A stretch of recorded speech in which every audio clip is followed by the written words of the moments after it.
திரு ஆதவ் அர்ஜுனா அவர்கள் வெளிப்படையான அழைப்பை முன்வைத்தார். இன்றைய சூழலில் அமைச்சரவையில் இடம்பெறுவது என்பது எங்கள் கட்சியின் பெரும்பாலானோரின் கருத்தாக இருக்கிறது. தவேக தலைமையிலான இந்த அமைச்சரவையில் இடம்பெற வேண்டும், வன்னியரசு அவர்களின் பெயரை பரிந்துரைப்பது என்று முடிவெடுத்திருக்கிறோம். விடுதலை சிறுத்தைகள் கட்சியும் அமைச்சரவையில் இடம்பெற வேண்டும் என்று திரு ஆதவ் அர்ஜுனா அவர்கள் வெளிப்படையான அழைப்பை முன்வைத்தார்.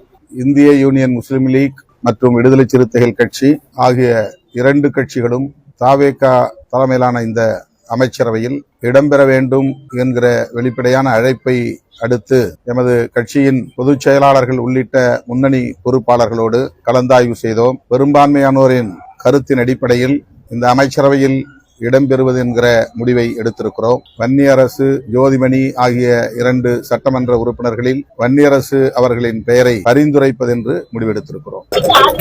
முன்னாடி திமுகவுடன் கொள்கை ரீதியா செயல்படுறோன்றது இந்திய கம்யூனிஸ்ட், மார்க்சிஸ்ட் கம்யூனிஸ்ட் உங்களுடைய கருத்தாகவும் இருந்தது. இப்போ ஆட்சியில இடம்பெறும் பொழுது திமுக கூட்டணியிலிருந்து வெளியேறி இடம்பெற வேண்டிய சூழல் இருக்கும்.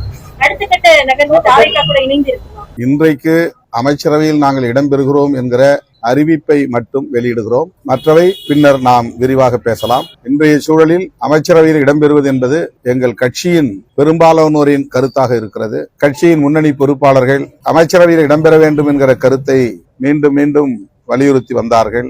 என்றாலும் கூட நாங்கள் அதை மீளாய்வுக்கு எடுத்துக்கொள்ளவில்லை. இந்த சூழலில் தவேக தரப்பிலிருந்து வெளிப்படையான அழைப்பு வந்தது. அமைச்சரவையில் இடம்பெறுவதை பரிசீலிக்க வேண்டும், கூட்டணி ஆட்சி முறையை தமிழகத்தில் கொண்டு வர வேண்டும் என்கிற கருத்தை முன்மொழிந்த இயக்கம் முதல் இயக்கம் விடுதலை சிறுத்தைகள் கட்சி.